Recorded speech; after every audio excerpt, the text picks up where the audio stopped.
এতিয়া আমি ফাইনেলি আহি পালোঁ কি কাম কৰিব দিয়ে দেই এতিয়া আহি পাইছোঁহে চাকি বাতি যিহেতু 12টা 11টা এনেকুৱা বাজে দিবলৈ এতিয়া কি কাম কৰিব দিয়ে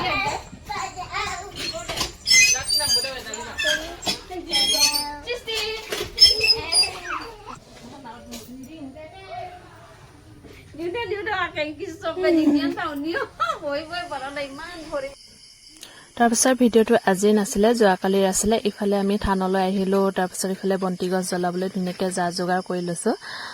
ইফালে চাওকচোন আগপাত দি ধুনীয়াকৈ চাকি গছ জ্বলাবলৈ মানে যা যোগাৰ কৰি লৈছোঁ যিহেতু যেতিয়া মানে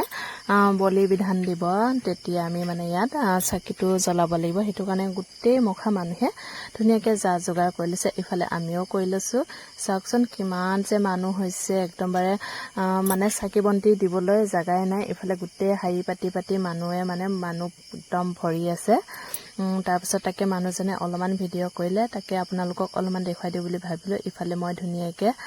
শলিতাবোৰ একদম এটা এটা চাকিয়ে দি থৈ দিছোঁ যিহেতু যেতিয়া মানে চাকি জ্বলাবলৈ ক'ব ধুমাধুম জ্বলাই দিবলৈ পাৰিম ইফালে ধুনীয়াকৈ তেল ঢালি হৈ গ'ল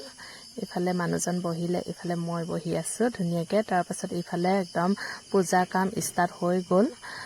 তাৰপাছত ধুমাধুমকৈ আমি প্ৰসাদ খালোঁ ইফালে শান্তি পানী লৈছোঁ ঘৰৰ কাৰণে আৰু আপোনালোকৰ যদি মোৰ ভিডিঅ'টো ভাল লাগে লাইক শ্বেয়াৰ কমেণ্ট কৰি দিব আৰু ভিডিঅ'টো দিয়া বহুত পলম হৈ গ'ল আপোনালোকে বেয়া নাপাব ইফালে মানুহজনে পূৰা একদম মাহ প্ৰসাদ ভগাত লাগি আছে আমি এতিয়া ধুনীয়াকৈ খাই মেলি ঘৰত যাব